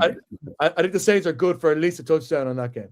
Yeah, it's crazy at this point. They've gone 15 weeks and not had it. It's madness. Like in today's NFL, where the ball gets chucked around so much, and to not have a tip, an overthrow, just nothing go their way, which is insane. But yeah, it's a big number. The Saints 4.5-point favorites. I didn't think at any point this season I'd be seeing the Saints as 4.5-point favorites. But yeah, let's go Jets. Yeah, no, absolutely not. Let's go Jets. We want to see the Saints winning. Wait, just a quick one, Shane, and Skye obviously pitching as well, so it shouldn't be an exclusively Shane question. But with Charlie, kind of where you feel where he's at. Obviously, he's done, from our perspective, we talked about it, and we've talked about it every week. We have our segment in our review show, How Awesome Was Charlie Smith this week? But in terms of kind of the 3 weeks so far, you think he's done enough for the Saints to give him a go? Because it kind of feels like this is the week, isn't it? He's been elevated from the practice squad 3 times. Like, this is the week they need to put him in the 53. Yeah, I mean, look, I'm always keen not to jump too far ahead when it comes to kickers, because the life of kicker is incredibly precarious. As another Irish kicker, Jude McAtamney, found out from the New York Giants. From the New York Giants, now, his performance will be different to the way Charlie's performing at the moment. I mean, when you're kicking and winning a field goal, he's made all the kicks he's been asked to do except for one field goal attempt in a very slippy conditions with 49 yards out in Tampa Bay. Like, if he was missing extra points, then it's a different kind of thing. Like, the only miss he's had is there. Like, it's just one. Like, when you're at a point when he's been given the game ball, and you can just see that there's a nice kind of buzz around him in the locker room. I mean, when you're in a losing team, any sort of positive you can build on, you're not likely to kick that out of the building. And if there is some sort of good news story, either from a financial standpoint, because the Saints can obviously, I imagine they're selling jerseys in Northern Ireland now ahead of Christmas, which is going to make them a few quid. It's important for the coaches to try and stick by their man, so they're not having a revolving kicker situation like we're seeing at the Giants at the moment. And just the team as well, seem to like him. So it's just the life for kickers. As long as he keeps making his kicks, he's going to stay in the job, and I certainly hope he does so. Yeah, it was excellent to see kind of that post game in the locker room where they gave him the game. But what I loved, and he seems, whenever I've seen him in any sort of interview or he spoke to the media, he seems such a lovely guy. He quietened everyone down to thank this long snapper and the holder, and how actually it's not me, it's we work together as a unit. And that's how we meet, that's how the kicks are made. And that was the first thing he said in that room where everybody celebrates. So I just think he's so humble, so down to earth, and understands actually what needs to work together to make him successful and make the team successful. So you don't necessarily get that in those kind of celebratory situations, which I thought was pretty cool. Hit us then with your underdog, Skye. Who are you liking as an underdog this week? I cannot believe the Chargers are +2. Yeah, neither can I. It's bizarre. I don't know why. I know I'm about to I'm about to put that myth aside about me being a secret Cowboys fan. Yeah, it has to be the Chargers. I just mean, especially this time of the year now where the Vikings did what they did on Sunday Night Football in terms of JJ McCarthy playing that well. I know, as we've said, that the Chargers are a bit banged up, but Amari Hampton's back. Justin Herbert is obviously fantastic. And I just think that with the way the Dallas defense is, I don't know how they're underdogs. So, yeah, anybody looking at that, I'm not going to say go lump on big money, but if you put $2,000 at 23-20 as well, you've got an extra 2,600 for Christmas. So there you go. I'm not endorsing people going to put $2,000 on. We discuss about that. Bet responsibly. Right. Bet responsibly. Yeah, please gamble responsibly. Bet £2,000 responsibly. Yeah, I agree. Like the Chargers, it makes no sense again why they're underdogs. The Cowboys defense, who we saw a bit of improvement from them, kind of those first 3 weeks after the Quinn and Williams trade, and then they've just fallen off a cliff again completely. So yeah, they've been a disaster, and somebody should get fired.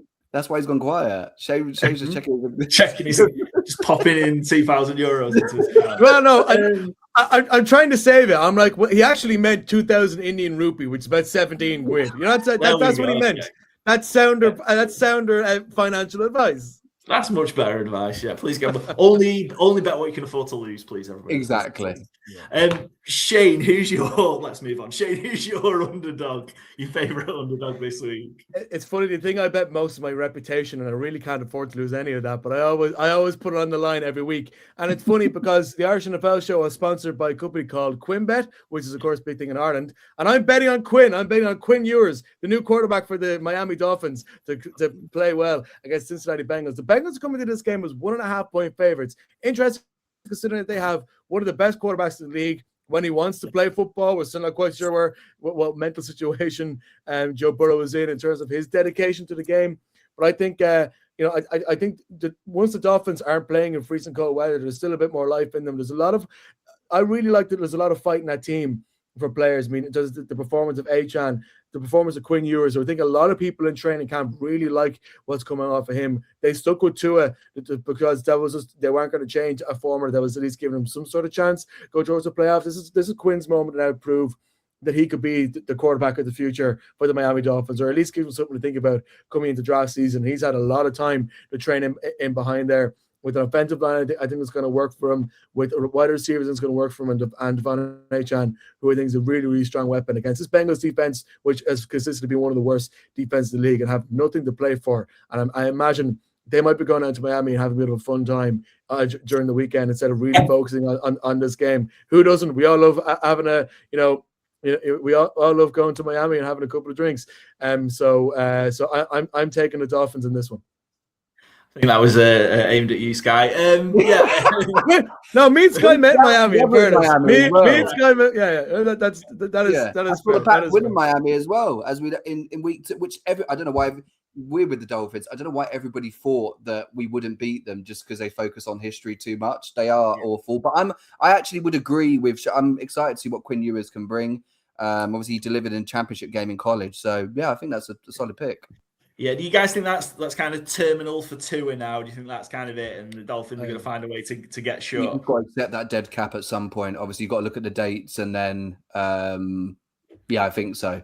And especially as Mike McDaniel saved his job, I think he can develop the right quarterback. So I mean, like new general manager, new quarterback is a new start for Miami. I think the Tagovailoa era is coming to an end. There you Very go. good. There's a pun. There's a pun. Very good, Shane. Excellent. Yeah, it feels like kind of the Broncos kind of ate the Russell Wilson cap, didn't they, for a couple of years, and look where they are now. So it shows it can be done. They're still eating it. Yeah, I think it's still still on the books. And there's still Subways at Mile High from all those commercials he was doing. The dangerous Subway special, whatever it was. Excellent. Cool. Right, let's go on to the totals then. Let's start with your unders. Skye, where do you think it might be a bit of a struggle for some points this week? The Falcons and Cardinals. That game is rancid. That game sounds terrible. Falcons, Cardinals. Unders at 48, or at least So the Falcons have only scored over 30 points once this season. That was in week 4 against the Commanders. And the Cardinals haven't put up 30 all year, and they've actually only scored over 25 3 times this year. So, when you do a bit of a deep dive into the numbers, that's just a game where I know Drake London's supposedly back. I hope so for one of my fantasy football semifinals. But I think even if he returns, that's the game for me, because 2 inconsistent offenses and 2 teams with nothing to almost play for. Yeah, absolutely. Yeah, Falcons, Cardinals. That's hidden away in the 9 o'clock slate, isn't it? Well, there's some other important games going on this week. Excellent. Shane, for you, where are you thinking it might be a bit of a struggle for some points this week? I think I'm right in saying it's 45 points the over/under for Eagles Commanders. That's the stat I have in front of me here, and that's that one that's being sort of buried away in the 9 o'clock window. That's being shown for us prime time on Saturday night when probably Tulane would already be knocked out of the college football playoffs. Oh, come on, don't be like that, Shane. Who knows? Actually, so James Madison are the ones in real trouble. Tulane obviously still have their coach before he goes over to my Florida Gators against Ole Miss, who have lost there. So that could be the surprise of there. Although I'm not. This isn't a college football podcast. We'll get on to that afterwards. But look at the Eagles scoring totals in the last few weeks. Let's forget about the Raiders, because I think what was the Gronk line playing against the Raiders is like putting, I don't know what it was. It's like putting Sudocrem in a rash. It heals all wounds when you're playing against the Raiders. That's just the way it is playing against them. A line that Gronk said about Tom Brady's team that he part owns, by the way, point totals: 19 against the Chargers, 15 against the Bears, 21 against the Cowboys, 16 against the Eagles, 10 against the Packers, and then you go back to 30 against the Giants back at the end of October. What makes you think that either of these teams can put up more than 20 points, let alone between them put up more than what did I say? They're 45. So 45. Yeah. So I think we're going to see a low scoring game with that one. Yeah, excellent. I think probably going to be watching the college game at that point, and the Eagles can go on the small screen. Finishes off with your overs then. So, Skye, where do you think there might be a few more points this week? I actually like I don't know if it's just when you're a neutral and you hope when there's a lot on the line, it's high scoring, but I think the Tampa Bay Panthers game, obviously with the South on the line, the over, I think I saw was at 45.5, and I look at the game as potentially a 26-20 or a 27-21. Don't know if either team will break 30, but I think it will at least be one score enough and to get over that. It might not be convincingly over, but I just think as in the offenses have enough about them. As we know, the Bucs are getting healthier. Mike Evans back, Jalen McMillan, good to see him on the field. Bucky Irving's been back the last few weeks. Jalen Coker got things going for the Panthers last week to go along with their own McMillan, who's obviously had he's in contention for Rookie of the Year. So, again, as a neutral, I've just plugged that game well, I think. Put it on. Excellent. Yeah, excellent. Yeah, it should be a good one. It's the Sky Sports early main game this week. So we will have just talked about it before this starts in the episode. So, but it should be a great game. And just think of this, that we're at this point in the season and the Panthers are in a featured game, potentially winning the division. Things can turn around quick in the NFL. A couple of years under Dave Canales and look where they're at. Shane, then give us your fourth and final pick. Where do you think the over is going to hit this week? It's kind of frustrating because there's a lot of games where you're looking over and it seems, it does seem like the Vegas line is about right. I'm going to go for a slightly wacky one here. I'm looking at the Monday Night Football matchup between the Colts and the Niners. I think this could end up being over because, if the Niners got a good run going, I think they can start racking up points here. But in a situation where the Colts have maybe scored 14 within the first quarter or the first quarter and a half, that defense is generally able to keep teams quiet. In fairness, especially in a lot of primetime games, you saw it against the Falcons earlier in the year. But I don't know. There's something about about this time of year. What the Colts were able to do once they get Jonathan Taylor back running. They were still the highest scoring offense in the league up until a couple of weeks ago. Now, obviously, once the teams figured out Jonathan Taylor and Daniel Jones got injured, it's quiet. But I think that there might be a bit more in that scheme against a defense, which is still missing a lot of key parts, even though they're being coached very well. And then the Niners offense, I think in the second half can really go on fire. I think that game actually might end up being a really high scoring one for Joe Buck and Troy Aikman to be calling on ESPN. I kind of feel like Rivers is going to have one game where he rolls back the years and just makes. Yeah, I feel he's going to be he's going to get one game out of it where he. Last week he's having to knock off a hell of a lot of rust, and that might be still some of that this week as well. But I kind of feel there's one game where he's going to make some just amazing throws and big plays, and maybe it's this one. And if he does, then yeah, because the Colts played real conservative last week, and it nearly worked against the Seahawks. They were so close to beating them. So, yeah, maybe this is the week and take advantage of a very young 49ers defense and match with the old man. I was going to bench Tyler Warren in the semi-final that I've now mentioned again, and now you've both got it that I can't do that. I will obviously be awake next Monday night, and let's see what happens with Phillip Rivers and Tyler Warren. Tyler Warren could be his new Antonio Gates, let's hope. There we go. Yeah, it could be. So hopefully it'll be a good one on Monday Night Football. Gentlemen, thank you ever so much for taking part in our 4-4 challenge. Before we let you go again, just give us one final plug. Where can we catch everything Pat's Pals related? Oh, we're everywhere, aren't we, Shane? YouTube, Instagram. I forgot all the socials. I am a boomer. Look at that. 34 you forgot all the socials, even though it's written on the screen in front of you. Podcast is where you can find us. We have episodes available on Spotify, Apple Podcasts, on YouTube, where you can see us in person if you want to see our faces. We are on social media as well. We've met up in London. We've met up in Dublin. We've met up in Berlin. Who knows? Maybe meet up in Santa Clara when the Patriots play. We'll be in Boston as well next year. We'll hope so. Can't be there every year again. You can't be there every year again. That's too far. Fingers crossed. Fingers crossed.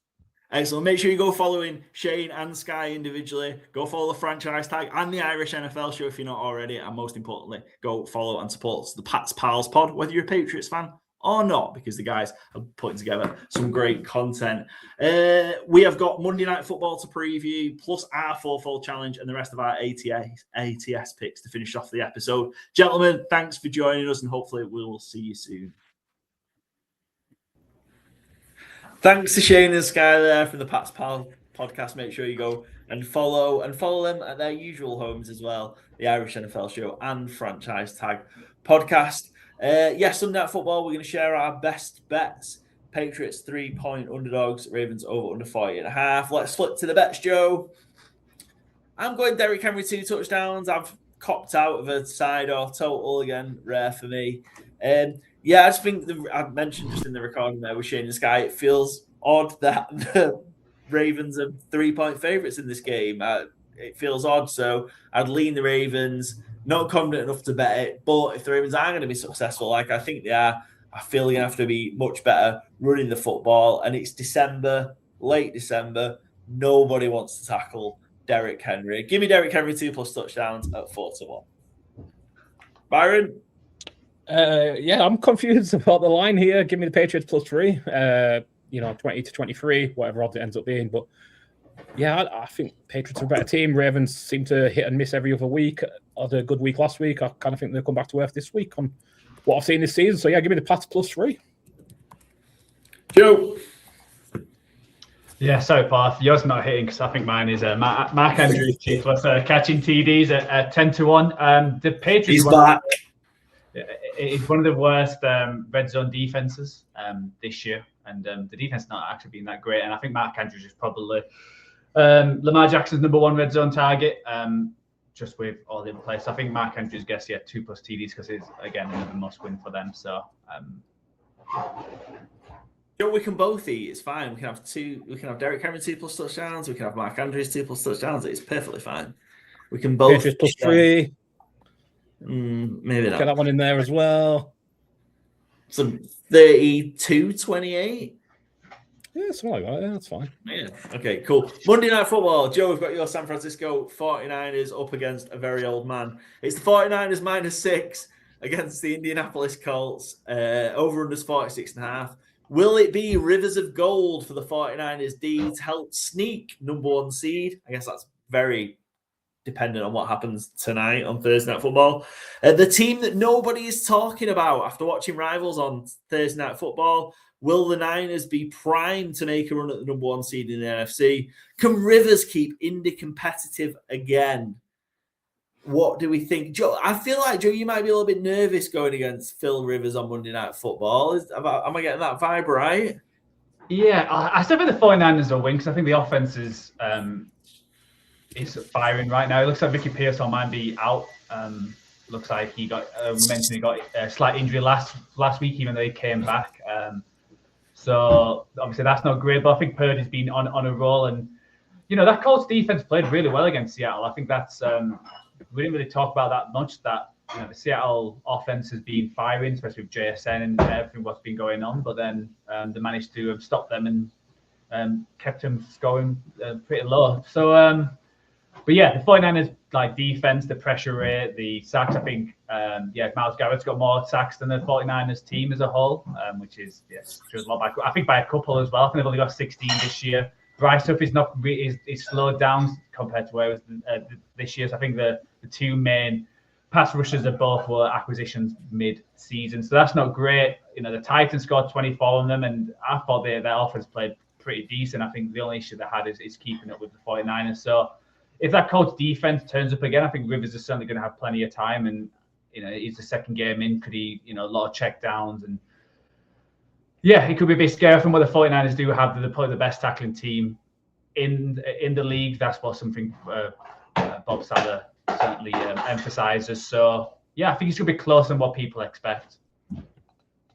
I don't know. I kind of feel like the Seahawks were a bit shy of going after Rivers last week, worrying he might kind of carve them up on those short and intermediate throws. I think he showed maybe anything over 10 yards he can't really throw as much as we all want him to, and it was awesome to see. I think the 49ers, I think this might be the week. I know you had the prediction last week, Joe, that the 49ers might put him on that the Seahawks might put him on a stretcher and hurt him. I think this might be the week. And I know the Niners potentially struggling with pressure and things like that. I think this is the week. Go after him and just obliterate him. I think this is the week to do that. Byron? Yeah, when I heard Phil Rivers was hosting the 49ers, I thought he was just having the kids and grandkids over for Christmas, but turns out it's an actual game of football. I've gone 49ers, even with the spread. Again, I think once you know what Philip Rivers' limitations are, just pack that line of scrimmage, pack the box and say, okay, JT, try and beat us with 8-yard passes to Josh Downs. I think Bob Saleh's smart enough to take that away. And I think the Colts defense has been I think they've done well against Seattle last week, but I think late season Sam Darnold is different to late season Brock Purdy and late season Kyle Shanahan, truthfully, who I think Purdy on kind of half a season is looking at his best again. So I think the Niners take care of business relatively, I don't want to say easily, that's a bit dismissive, but I think they're not going to have any struggles against the Colts offense, certainly. Yeah, I feel like kind of the Colts had that 1 week of that playing conservative, keeps you in a game. I don't think that's not going to work this week. Flip to the bets, Joe. Again, I said this last time the Niners played on Monday Night Football against the Panthers. Don't think about it. Niners. Give me the 49ers -6. And I love Brock Purdy, so give me Brock Purdy 290 plus passing yards at 5-2. Got there last week, I'm pretty sure, or he got close to it. I think like 280 something. But again, I think he takes care of business this week. A lot of drop downs. I think McCaffrey's rushing has gone down in efficiency as the season's gone along, but his receiving work is still absolutely excellent. So I think, Purdy will take care of it, no problem. Get to 290 plus, maybe 300 plus this week. Excellent. Joe? Yeah, I've got the old boy. Phil Rivers, 225 plus passing yards at 11-2. Like I said, the 49ers have only had 16 sacks this year, which is by far the worst. They also, 3% of sack rate, and their pressure rate is only 15%. So I don't think they're going to get much pressure on Philip Rivers. So I don't think he's going to tear them up throwing lows. I think he's a lot of check downs and a lot of yak yards. So I still think the 49ers will win, but I think Phil Rivers will actually, it'll be his one good game. I think he's due one good game and maybe a close, maybe a win. But I feel like Phil Rivers is going to be able to pass it a lot easier than against Seattle. Excellent. That is they're all our that's our preview and best bets for all the Ireland games this week and the Sky Sports games. And by George, there was a lot of them. Let's jump into our fourfold challenge. You heard Shane and Skye have a crack at it during our Patriots Ravens preview. Let's jump onto our fourfold challenge. Joe, you're first up this week. Again, a reminder quickly: this is you have to pick one favorite, one favorite, one under from the NFL slate. Man it into a 12-1 fourfold bet, and there's a forfeit. Nothing for the winner, but there's a forfeit for the worst performer of the three. And I'm a whole 6 games back with 12 picks to go. Not looking good for me. Joe, first up, who are you taking? Yeah, I'm going to take my over, and it's going to be Sunday Night Football. It's going to be the Patriots Ravens over 48. I think there's going to be points. Obviously, 28 points coming from 2 Derrick Henry touchdowns and 2 Mark Andrews touchdowns. So that's 28 points there. And I think that Ravens defense is not being fixed. I think it's going to be a high-scoring game where both teams are wanting that win and scoring points.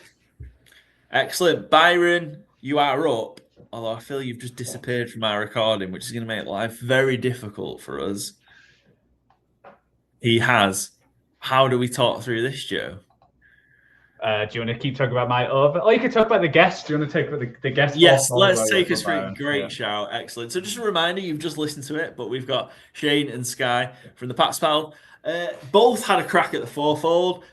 Good, really, because I think we're going to struggle for a guest over the Christmas week. So we've got, and I'm trying to remember who's is who, and I've got them on the sheet. So I think we've got Skye's favourite. He's gone for the Eagles -6.5.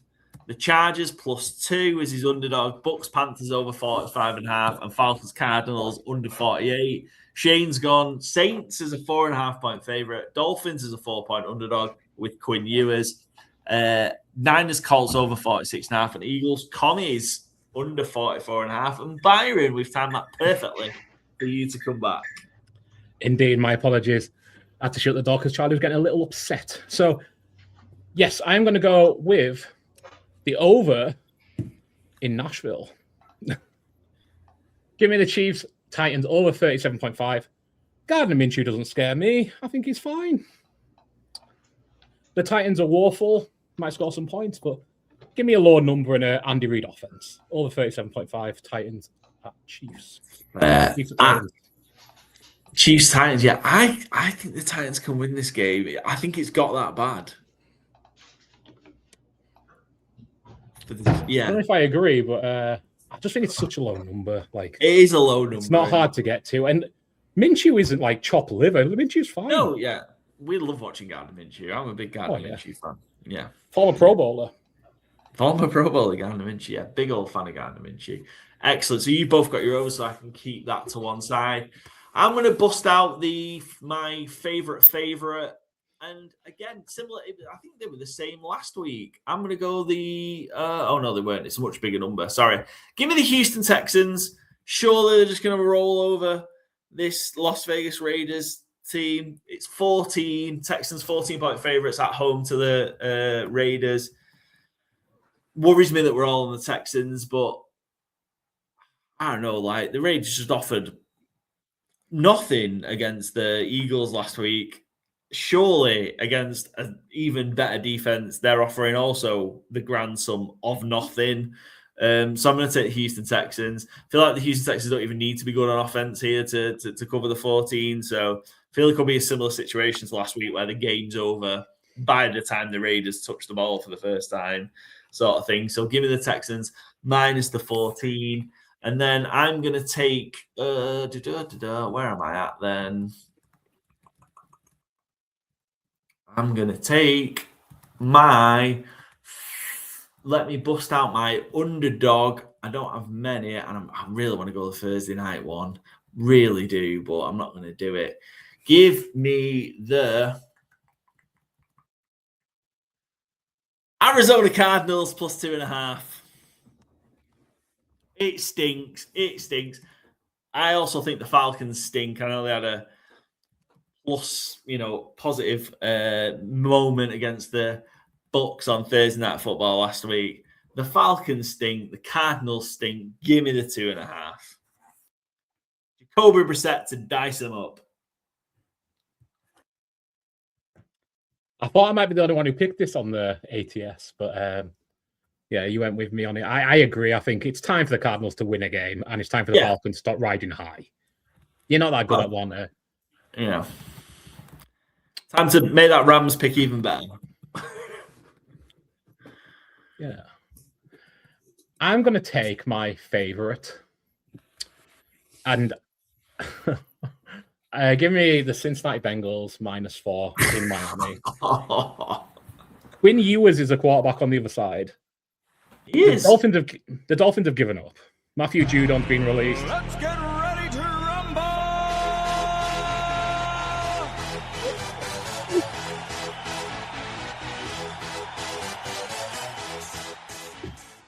It's been a while since we've had one of these on the fourfold. Do you want to finish your explanation first, Byron, before Joe comes the other side? I don't think it's Joe. I think it's one of our Pat's pals. Oh, shit, it is, yeah. Shane took the Dolphins. Yeah, Quinn Ewers, and I think the Dolphins are on Cancun. How do you say that? Did you just say Cancun on the podcast? I'm not sure what I said, truthfully. But you did. Cancun, is that how you say it? Yeah, Cancun, yeah. Cancun, yeah. Yeah, I've never been. It's not on my list. There you go. Yeah, I think the Dolphins are there, though. I think they're on holiday. I think they're on the beach in Cancun. So I'll say it again. So I think Cincinnati are still playing out the season properly. Joe Burrow want to win a game, so he doesn't have to keep getting asked questions about why he wants to leave Cincinnati when everyone knows why he wants to leave Cincinnati. Not that he'd ever admit to it. So yeah, give me the Bengals -4. Yeah, interesting.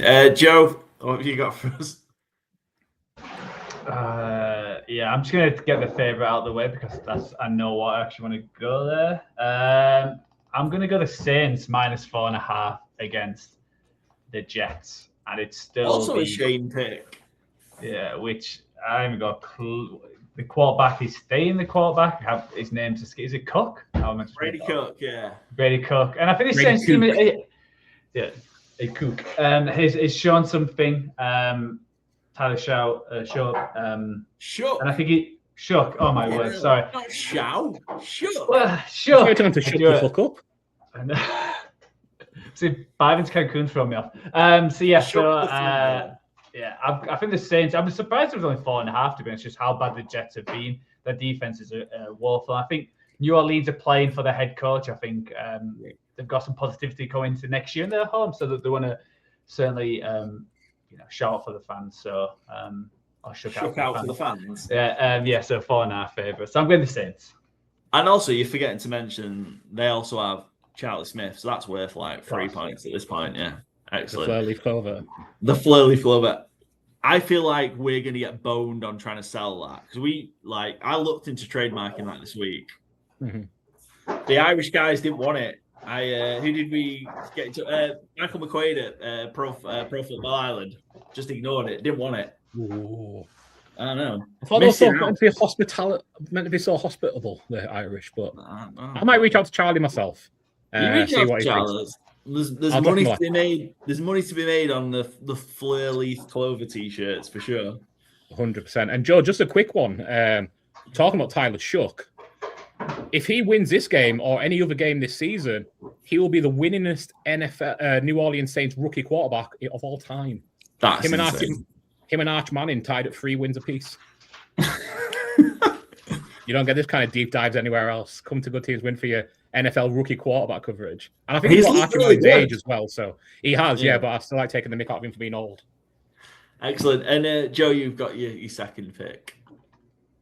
Yeah, I'm going to go Jags Broncos under 47. I think it's going to be a tight affair. I think just both defenses are playing well. I think they're playing certainly the Broncos one. So I think it's going to be a tight affair. 47 is fairly high. I didn't like many of the other unders, so I'm going for that one. And I have no idea where I'm going my underdog, so I don't think I've picked one. Good to know. Byron? Yeah, might want to cue that music up again because I'm going an under for Monday Night Football, 46.5. So sorry, Sky. Sorry, Shane. Don't know which one picked which. Sorry, I was away from my keyboard when Paul was running through it. But I'm going under 46.5, 49ers, Colts. And let's get ready to rumble!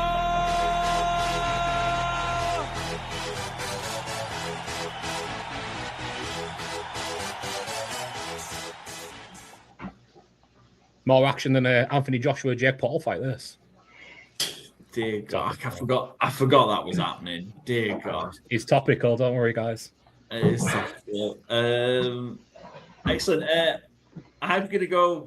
So I've got two. So I need to get an over and under. Give me. Why is that number? Why does that number start with a 5? Because no one's got defense. Give me Steelers Lions over 52. I don't feel good about over. It. Yeah, I don't feel good. You're confused why it starts with a 5 and you're going over. I'm going over, yeah, because I'm confused why it starts with a 5. So therefore, I'm like the double phase. Yeah, the double phase yourself over 52. I think the Lions might absolutely destroy the Steelers here, and this might be the calling for Tomlin's head and stuff, and still they might win the division sort of thing. I think the wounded Lions off the back of last week against the Rams, home game against the Steelers. I don't know if TJ Watt is back from them sticking needles in him. Don't stick needles in your star player at any point. They're really putting the puncture into acupuncture. Yeah, that's what happens. It's the same thing that happened to Tyrod Taylor, right? When the Chargers did it to him, and then he sued them. So yeah. Give me the Steelers Lions. I don't feel great at being 52, but sod it. Why not? And then give me I feel like I should probably just be safe and go for one that I've already bet as an under. But they're also before Sunday, which is not good. So give me the Vikings Giants under 43.5. I don't feel good about that. Just kind of said it and then don't feel great about it. I feel like the Vikings shut out the Commanders, didn't they, 2 weeks ago? Don't think they necessarily shut out the Giants, but I feel I might keep them to less than 10. Yeah, makes sense. You didn't believe what you just said there, Byron. No, it does make sense. Giants aren't shining quite. That's just before I give my underdog. Underdog. So one of the things I'm like, I want to push back on most this offseason is the Giants don't need to take a quarterback because they've got their quarterback. I'm not that sold on Jackson Dart. I think he's fine. But I think so much of he's being propped up a lot by fantasy football people who just see his numbers and he gets a lot of rushing stuff. And I don't think that's a good way to evaluate quarterbacks. We're going to talk about potentially the biggest game of the season next week. It's Giants Raiders. Next week. Yep. Yeah. Possibly the biggest game of the season. For them too, yeah. Underdog. I've already bet it as a thing, so just give me the Patriots +3, please. And I'm not actually rumbling with anyone on this one, so that's a shame. I just feel like that's one of them lines, but it's the classic we've talked about it so many times on the show in the last 3 years. Especially with the Ravens. Yeah, like the line just doesn't make sense. I do not know why the Patriots are +3, so I'm just staying away. I'm the opposite. Like, it doesn't make sense. Don't be a sucker. Hopefully you're right, Byron, and you're not the sucker. Because I've only picked it. I've not bet the Ravens, but yeah, it just feels like those run away from it as far away as you can, as quickly as possible, because it's a sucker line. But hopefully I'm wrong. Joe, 6 games behind me just called me a sucker. Well, you just speaking of ATS, I think I might be 15 games ahead of you. So when we get to ATS, you can brag about ATS. Well, that is ATS. You're taking +3. Well, it's in the 4-4 draft, mate. So keep it sectioned. Somebody needs sectioned. Joe. Yeah, this is not great. I've only got one. I realize I've only picked one underdog, and I don't like it for this. So I'm going to do what I've done before. This is a disgrace, by the way. This is an absolute disgrace. And I'm sorry, guys. I'm going against your team. I'm going to Chargers +2 as my underdog. I didn't really know why. I don't know really why I went the Cowboys. I just felt like I went against what Paul went to try and catch him up with the ATS. So let's go to Chargers for the 4-4. So it's which is a positive. I'm doing so good on the 4-4. The Chargers will cover, but I'll lose on the ATS where Paul's doing well. Yeah. You've gone for the Cowboys and ATS when me and Byron have both gone for the Chargers on ATS. To be fair, though, Chargers' record at the Cowboys is exemplary. They have won the last 3, and the last time they lost on the road to Dallas, Pete Sampras won his first US Open on that date, September 9th, 1990. Excellent. Certainly got a good record there. We must be the only NFL podcast in the world that's busting out Pete Sampras references. I could have done other things from that day in history, but they were very bleak. Let's stick with Pete. Let's stick with Pete Sampras. We are so diverse; it is unbelievable. You've had Cher and you've had Pete Sampras. What more do you fucking want? Archmanning if you need it. Excellent. Right, let's go to our ATS picks. Touch on some games that we haven't talked about, which isn't going to be very many because of the vast amount of island games that we've got. So Byron, if you can switch the screen, that would be grand. 16 weeks in of doing this.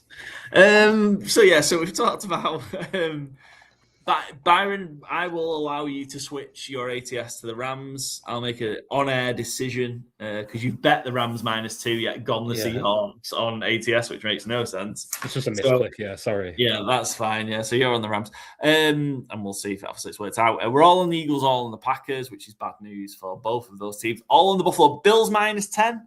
I get worried about that number when the Bills get to kind of 9+ when they're at home. Bills -10 on the road. Do you think they can kind of put a bit of pressure on the Patriots by winning it at Cleveland this week? Yeah, I think after last week with the absolute beatdown for the Browns, I think it's just like they're another one I think might be in Cancun and just seeing the season out, seeing what they've got in Shedeur Sanders, but I don't think it's much, truthfully.